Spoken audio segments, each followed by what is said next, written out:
Bonjour, je viens vous présenter l'horoscope de la semaine qui démarre ce lundi 31 mars 2025. Déjà, ça temps passe trop vite, hein. Trop vite moi je trouve. Déjà le printemps, bon écoutez, on va essayer de voir les choses du bon côté. Alors, qu'est-ce qu'il y a cette semaine? Il y a des changements, toujours sympa les changements, ça attire l'oreille, l'attention, moi j'aime bien. Il y a des choses, en bonne vierge, j'aime bien quand c'est tranquille, calme et linéaire. J'adore mes rituels, moi, en bonne vierge, mes habitudes qui sont cadrantes en fait. C'est le fonctionnement de ce qu'on appelle les mercuriens. Les mercuriens sont les secteurs du ciel gouvernés par Mercure. Les deux secteurs privilégiés par Mercure sont la zone correspondant aux Gémeaux et la seconde correspondant à la Vierge. Les dispositions des Gémeaux sont, contrairement à la Vierge, une disposition permanente à réapprendre des choses nouvelles, à être curieux de tout, avec un renouvellement constant. Et la Vierge est nuancée de ce côté-là, elle aime son organisation, ses rituels, ses habitudes, ce qui est cadran structurant, de manière très précisément éviter de se disperser, de partir dans tous les sens. Donc il n'y a ni bien ni pas bien, mais on a des fonctionnements différents. Voilà ce que je voulais vous raconter en préambule aujourd'hui. Je ne sais pas pourquoi ça me vient, c'est comme ça. Voilà, c'est tout. C'est la vie de tous les jours qui s'imprègne sur moi, on me fait des remarques. Donc je vous les transmets comme ça. Hein. Donc si les vierges sont plan-plan, c'est un peu normal. Voilà, alors ils essayent de compenser en ayant un tout petit peu d'humour de temps en temps. Hein. Allez, qu'est-ce qu'il y a dans le ciel cette semaine ? Il y a des changements, disais-je, voilà, c'est comme ça que ça m'est venu en fait, les changements. Il y a des évolutions planétaires. Quelles sont-elles? Il y a le Soleil qui est en Bélier, 11 degrés, qui amorce le deuxième décan du Bélier. Donc très bon anniversaire pour mes Béliers cette année. Là, il y a des changements planétaires qui sont intéressants pour vous. Vu l'arrivée des planètes qui vont débarquer chez vous, je ne vous dis que ça pour l'instant, je vous en garde pour le courant de l'année. Et pour mes béliers, il y a un événement majeur depuis ce dimanche 30 mars à 11h45 en temps sidéral, bref, autour de midi 13h, il y a l'arrivée en bélier de Neptune. Neptune, c'est un énorme truc parce que c'est une planète qui réalise son cycle de révolution en environ 165 ans. 165 ans, c'est énorme, c'est-à-dire qu'il n'y a pas, a priori, de vivants sur cette Terre parmi l'humanité, hein, il y a peut-être des tortues, des choses comme ça qui vivent plus longtemps que nous, mais, ou des mollusques, j'ai vu qu'il y avait un mollusque qui avait vécu 400 ans, un truc absolument hallucinant, un grenouille de bénitier, un truc énorme, 400 ans, c'est fou. Et bref, personne de vivant n'a, dans sa carte du ciel natal, au niveau humain bien évidemment, la position de Neptune dans le signe du Bélier. Alors, Neptune en Bélier, c'est un gros virage, hein, un tour qui fait 165 ans, vous faites le compte, divisé par 12, hein, ça fait aller tous les 15 ans, Neptune change de secteur, là il arrive juste, et j'ai essayé de comprendre, d'essayer de chercher quelle pouvait être l'incidence de cette arrivée de Neptune en Bélier qui marque l'événement de la semaine, il faut être clair. Et c'est Barbeau, André Barbeau, qui est vraiment un maître à penser. Il y a des profils comme ça absolument formidables qui ont fait avancer l'astrologie. J'ai quelques bouquins, bon ils sont derrière moi, tant pis, c'est pas grave. Hein, il y a des gens extraordinairement intelligents qui ont travaillé avant nous, on n'a rien inventé, on essaye de rendre contemporain des colorations de connaissances qui évoluent au cycle selon l'évolution d'une civilisation, ça va avec, hein. On va être plus réceptif, par exemple à une époque, on mettait en lumière Saturne, la rigueur, le travail, le sérieux, la fiabilité, l'intégrité, le temps, hein. On a des générations de stoïciens parmi nos prédécesseurs qui valorisaient ces dynamiques de travail, de conscience, de responsabilité, et puis peut-être qu'en ce moment Saturne est moins à la mode. Bon, c'est un bien, un mal, on ne sait pas. Hein, peut-être qu'Uranus, renouvellement, changement, bouleversement, révolution, mutation, transformation, tout ça sont davantage d'actualité. Pluton aussi, les changements radicaux, hein, tout ce qui vient d'arriver en Verseau avec Pluton, laisse apparaître des mutations de société qui, bon, il y a du bon et du moins bon, c'est toujours pareil. Hein. Allez, tout ça pour vous dire, je repars, il faut que je me recentre là, désolé, il faut que je me recentre. Neptune arrive en Bélier. Barbeau évoque une notion comme un côté don quichotesque en quelque sorte, parce qu'on va marier cette planète de l'idéalisation, cette planète du ressenti, de la sensibilité, de la porosité face à l'inconscient collectif. Neptune, c'était Jung, hein, si vous retrouvez des travaux sur le sujet sur Internet, maintenant sur Google, on trouve un tas de trucs. Neptune, l'inspiration, l'intuition, le ressenti, l'ouverture, la caisse de résonance dans ce signe d'action, d'impulsion, de volonté, d'initiative, de force, de puissance, de démarrage, on se demande ce que ça peut donner. Alors ça peut donner, ce que je disais, une tendance à partir bille en tête, hein, sans avoir cadré beaucoup de précision l'objectif à atteindre, ce qui serait le risque si l'on marie le bélier, dont on connaît la force, la puissance, la détermination et le côté étincelle offensive, hein, qui est son élément prépondérant, et le côté nébuleux, neptunien, flou, artistique et parfois éthéré de la coloration neptunienne. Donc espérons qu'au niveau de ceux qui nous environnent, nous encadrent et nous gouvernent, ils en fassent émerger une notion de sagesse et de pondération, et non pas une coloration qui invite à partir un peu dans tous les coins sans savoir exactement où on va, pas plus loin que le bout de son nez. Bon, voilà. Hein. Dans tous les cas, au niveau individuel, partons du postulat que ça humanise, que ça rend plus réceptif, que ça rend plus sensible, plus peut-être conscient, on peut l'espérer. Hein. C'est bien d'être réceptif parce que ça aide à la perception des choses qui sont parfois pas évidentes à anticiper, capter, percevoir au premier degré quand on est dans l'action pure.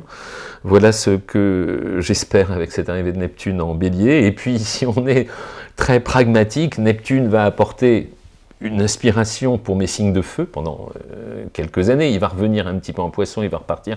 Il est très lent, il fait des marches directes, rétrogrades, comme toutes les planètes lentes qui sont plus loin que nous. Mais c'est sa première impulsion. Donc, attendez-vous. Qui va être globalement les gagnants de cette dynamique-là? Ça reste quand même vous, mes béliers, parce que c'est pas une planète négative.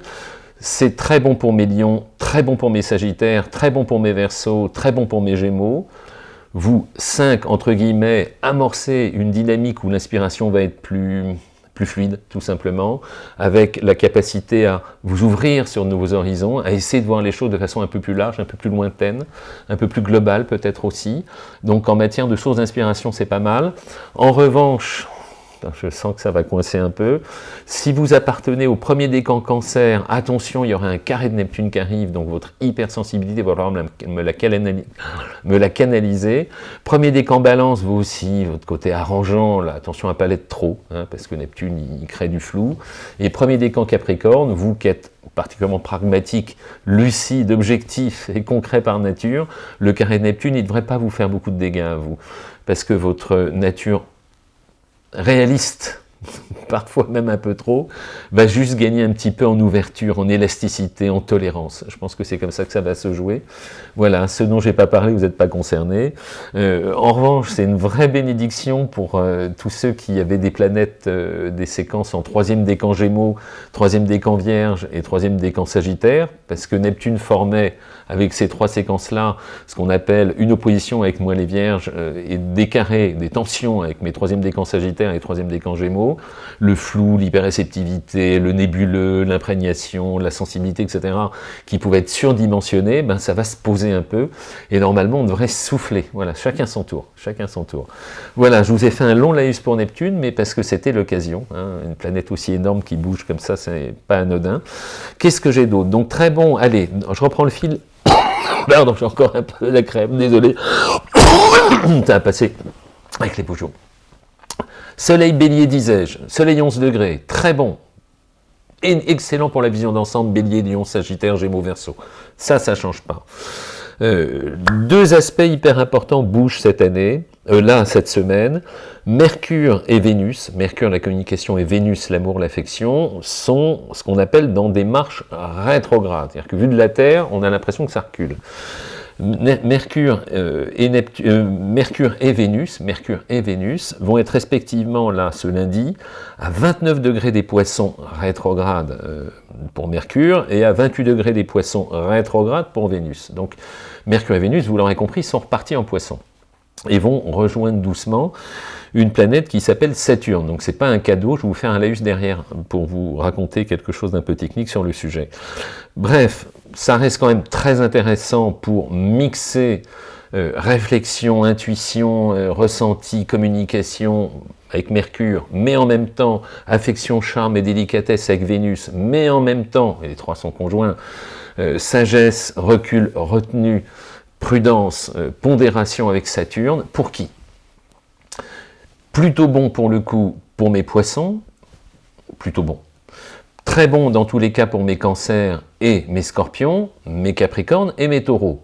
Vous 5, globalement, bénéficiez de ce trio, incarné par l'aptitude à être dans la fluidité, la communication de l'échange, Mercure, l'adaptation, la disposition à mettre un peu d'huile dans les rouages avec Vénus, et une capacité à prendre du recul pour ne pas se laisser embarquer dans des choses trop passionnelles, trop intrusives, trop denses, sans contrôle avec Saturne. Voilà, c'est comme ça qu'il faut le gérer, c'est comme ça que je vous conseille de l'appréhender, cette triple conjonction à la fin des Poissons. Sinon, en parallèle, j'ai toujours, mais ils vont être rétrogrades, alors respectivement, notez-le, Mercure est rétrograde jusqu'au 8 avril, voilà, ça s'arrêtera à 24 Poissons avant de repartir, et Vénus sera rétrograde jusqu'au 13 avril, et s'arrêtera aussi dans les 20-25 degrés Poissons, avant de repartir en marche directe, et je m'en fais une joie d'avance quand ça repartira en marche directe pour vous en faire tout un laïus. En parallèle, disais-je, il y a Mars l'action. Mars l'action, toujours en cancer, il est en cancer jusqu'au 18 avril, on m'a posé la question, il traînasse, mais là il est reparti en marche directe. Mars en cancer apporte de l'énergie à mes cancers, à mes scorpions, à mes poissons, à mes taureaux, à mes vierges, hein, de l'énergie. Et puis en revanche, je risque de fatiguer un tout petit peu mes troisième décan bélier, troisième décan cancer, un petit peu quand même aussi, troisième décan balance, troisième décan capricorne. En ce moment, les prises de décision pour vous 4, essayez d'avoir, on va dire, le pied léger. C'est ce que je vous invite et on vous encourage à faire. Pardon, décidément. Pourtant je me soigne, j'essaye, mais bon, ça va bientôt partir, ça peut pas durer. J'ai un très bel aspect en plus avec Uranus dans le ciel à 25 degrés des taureaux. Il y a donc un aspect heureux dans le ciel, il y a toute une série d'aspects qui ne sont pas négatifs. Essayons de raisonner ensemble. J'ai 3 planètes à la fin des Poissons, incarnées par Mercure le mental, la communication, Vénus l'amour, le charme, et Saturne la sagesse, la rigueur, et normalement la capacité à voir plus loin que le bout de son nez. Tout ça forme un angle de 60 degrés, plutôt sympa, on appelle ça un sextile, avec Uranus qui est à 25 degrés du Taureau. Le côté pratique, mais en même temps créatif, va s'associer à cet aspect-là, hein, par le jeu des angles de 60 degrés entre les 3 en Poisson et celui qui est en troisième décan Taureau. Et puis, cerise sur le gâteau, il y en a un troisième, une quatrième planète, qui est une cinquième même, hein, c'est le cas de le dire, c'est Mars qui est à la fin du Cancer. Bref, tout ça crée une synergie pour mes signes d'air, mes signes d'eau et mes signes de terre, hein, qui vous donne un composite qui vous permet de puiser alternativement entre une capacité à communiquer, une capacité à mettre de la rondeur avec Vénus, une capacité à retrousser les manches avec Mars, une disposition à voir plus loin que le bout de votre nez avec Saturne, et enfin une coloration permettant de changer d'angle pour trouver les meilleures solutions grâce à Uranus. C'est pas si mal, hein. Et qui sont les bénéficiaires de cette synergie globale d'ensemble, hein, avec plus ou moins de dosage, sont mes signes de terre et mes signes d'eau. Donc globalement pas si mauvais pour mes taureaux, mes vierges, mes capricornes, sur ce dont on vient de parler, et également pour mes poissons, mes cancers et mes scorpions. Chacun va puiser ses petits en fonction de là où il est placé pour m'harmoniser cette dynamique planétaire qui donne, in fine, cette combinaison avec tous ces points d'appui cumulés. Je vous fais un peu d'astro global, ça me change. Voilà, c'est pour le jeu. Voilà ce que je voulais vous raconter. Et puis, sinon, il y en a dont je n'ai pas parlé, c'est mes signes peut-être d'air. Hein. Mes signes d'air, il y a pire hein, dans la vie en ce moment. Vous avez Jupiter toujours à 16 degrés des Gémeaux, donc en milieu du signe, très bon.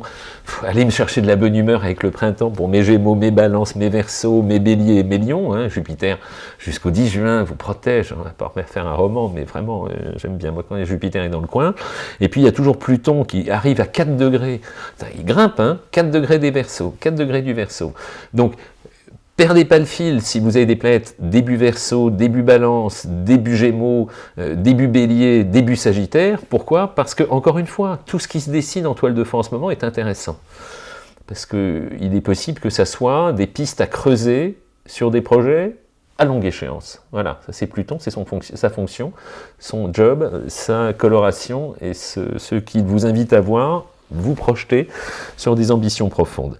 Je vais juste faire un petit laïus sur les aspects avec Saturne et Mercure et Vénus et Saturne. Voilà, il faut avoir en tête que dans le ciel en ce moment, il y a vraiment une concentration vue de la Terre entre Mercure la com, Vénus l'amour et Saturne la rigueur. Or, ce sont des planètes qui, globalement, ne sont pas très copines. Pourquoi? Parce que, autant Mercure, la communication, Il est très fluide lorsqu'il a un minimum d'entrave. Regardez les ados, l'enfance, etc. On prédispose le fait d'acquérir un large champ sémantique, une large expérience, d'apprendre plein de choses, d'être fluide, d'être dans la communication, l'adaptation. Donc quand Saturne est trop puissant, il inhibe ça. Hein. Et quand dans des cartes du ciel, j'ai des problématiques individuelles avec des aspects Mercure-Saturne contrariés, conjonction, carré, opposition, etc., j'en passe et des meilleurs, ça donne des profils qui peuvent souffrir d'une relative inhibition à l'expression. Et ça, c'est quelque chose qui mérite qu'on s'y arrête. Hein. Je le ferai de façon plus creusée une autre fois. Pour Vénus, c'est pareil. Vénus, sa fonction première, c'est pas d'être dans la rigueur et les coups de bâton. La fonction première de Vénus, c'est de créer de l'interaction relationnelle quand c'est en signe d'air, chaleureuse et passionnée quand c'est en feu, réalisable et tactile quand c'est en terre. Et puis, il me manque quoi? En eau? Ben oui, en hypersensibilité lorsque c'est en eau. Voilà, c'est ça la fonction de Vénus. Donc quand vous collez un Saturne en conjonction, en carré, en opposition avec Vénus, ce sont des mécanismes qui entravent, qui ralentissent, qui freinent, qui pénalisent l'élan des fonctionnements émotionnels. Hein. Donc c'est hyper intéressant. Que je revienne sur le sujet, il y a un truc à faire là. Parce qu'on a tous à un moment dans notre carte du ciel individuel des éléments plus ou moins convergents ou contrariants, liés à des aspects entre les planètes de la com, de l'amour et celles qui entravent ces libres fonctionnements-là. Allez, c'est trop long, je ne vais pas vous le faire aujourd'hui, mais je le note. Hein. Allez, des petites citations comme on les aime pour terminer. Alors, là j'en ai des belles, mais comme d'hab, j'aurais tendance à dire, du moins j'ose l'espérer. La première, de M. Renou, c'est de Guy Corneau. Pour avoir la capacité de s'aimer et d'aimer, il faut avoir senti que l'on nous aimait. Ça, je suis totalement d'accord avec ça. Pour avoir la capacité de s'aimer et d'aimer, il faut avoir senti que l'on nous aimait. Ben oui, c'est les bonnes germes, les bonnes bases, les bonnes racines qui donnent confiance. Ça aussi, ça mérite qu'on creuse, mais bon, pas tout faire. Une deuxième de Bruna, hein, d'Osho, Osso. Voilà. Le aimer, c'est l'art d'être avec les autres. Méditer, c'est l'art d'être avec soi-même. Laissez l'amour et la méditation être vos deux ailes. Très joli, merci Bruna. Et enfin une dernière. Exister est un fait, mais vivre est un art. Exister est un fait, mais vivre est un art. Tout le chemin de la vie consiste à passer de la peur à l'amour. Ça boucle avec mes aspects Vénus-Saturne. C'est une citation de Frédéric Lenoir que nous fait parvenir Michel. Merci beaucoup Michel. Voilà, c'était l'horoscope de cette semaine du lundi 31 mars 2025. Il faut vraiment que je reparle de ces aspects entre les mécanismes naturels qui nous animent. Hein. Un petit peu de matériaux techniques, c'est toujours... j'aime bien échanger, communiquer. Hein. Plus on connaîtra, plus on défendra le sujet, on va dans le même sens. Vénus l'amour, le lien aux autres, Saturne la rigueur, les contraintes, les réserves, les limites, les coups de bâton, le non-mérite des choses, la punition. C'est des notions qui méritent vraiment qu'on creuse. Ce sujet-là, il est profondément intéressant. Et puis pareil au niveau de la com, je fais partie de ceux qui ont l'absolue conviction qu'il faut exprimer les choses. C'est je dirais un des ressorts de la psychanalyse qui consiste à remonter les émotions au conscient en les formulant par des mots. Remonter les émotions au conscient en les formulant par des mots est déjà la moitié de la résolution de tout ce qui nous fait souffrir, hein, mécaniquement. Donc dès que j'ai une entrave sur un Mercure, immédiatement mes warnings s'allument. J'aime bien essayer de voir comment on peut débugger la communication. Pas qu'elle parte dans tous les sens, mais qu'elle soit canalisée, cadrée, orchestrée, synthétisée et assimilable. Voilà, c'était l'idée. Allez, plein de bonnes choses. Merci pour la gentillesse de vos messages, vos bonnes énergies. Je me soigne, puis vous me donnez plein de conseils, c'est super adorable. Allez, à très vite. Merci à vous.